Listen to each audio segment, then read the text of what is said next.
Hey guys, welcome back to the channel. Today we're going to be doing an unboxing and kind of a review on rough country leveling suspension kit. This is for a 2008 Dodge Dakota, 2-wheel drive. It only has the 3.7 liter V6. It is the quad cab.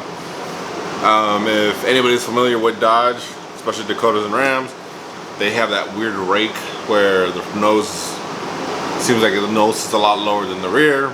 Always look like the ass is up. So yeah, so I'm gonna try to kind of even it out, put in a leveling kit. So let's open up the box and we'll see how it looks.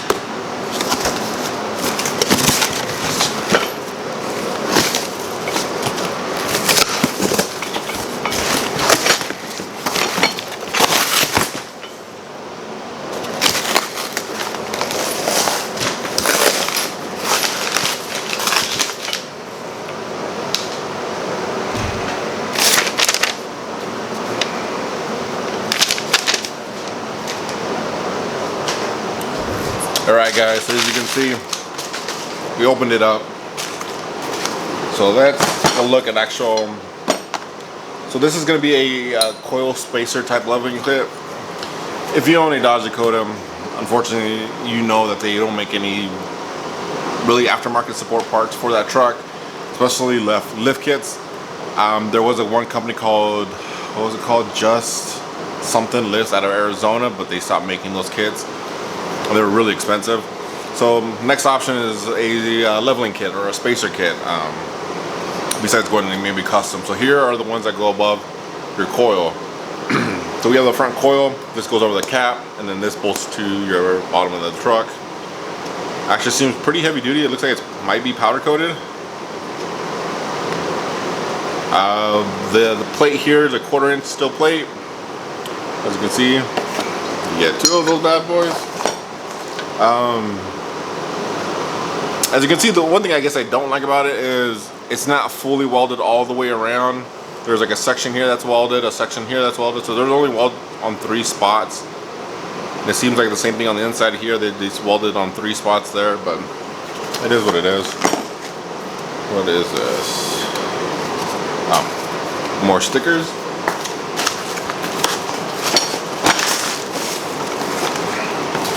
This is going to be the rear lift kit, which these are plastic. I thought they were metal or aluminum at least, but they're not.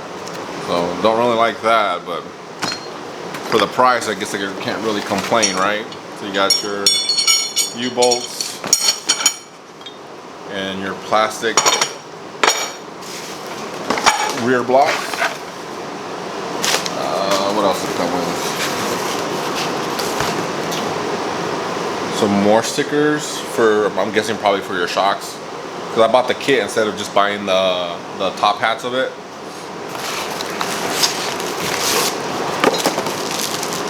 So let's look at these shocks.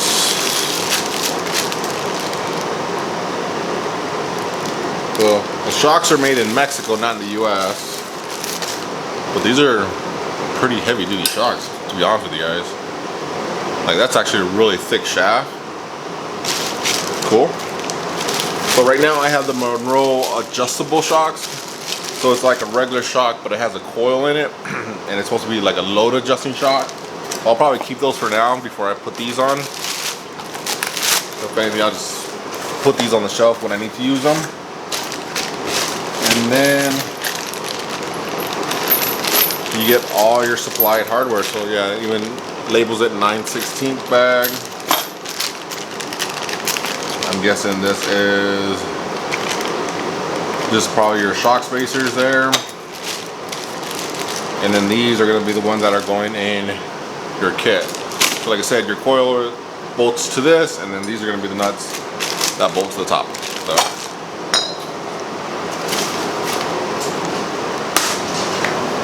alright guys, so that's kind of my really quick unboxing and review. Like I said, what I do like about the kit, it wasn't too expensive. It was like 200 bucks, it's like $199.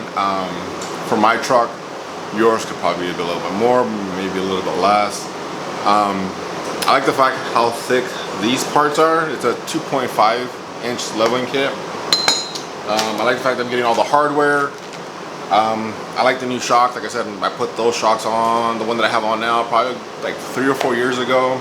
So these are just, when those go bad, I have replacement shocks I can put them on.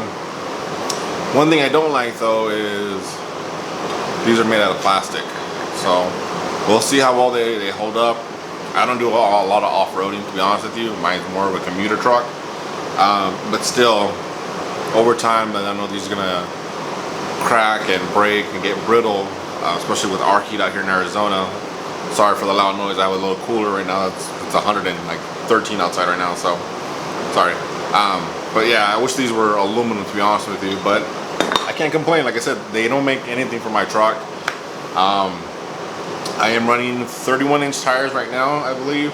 I would like to run 33-inch tires just because I think it would look better with a nice set of rim, but we'll see after installing all this if I have to do any trimming before I upgrade my tires. So yeah, if you guys have any questions, leave them in the comments below. I'll try to get to them as soon as I can. Stay tuned for the install video. I'll try to do that hopefully here within the next couple weeks, if not maybe about another month. And yeah, thanks for watching, guys. All right, bye.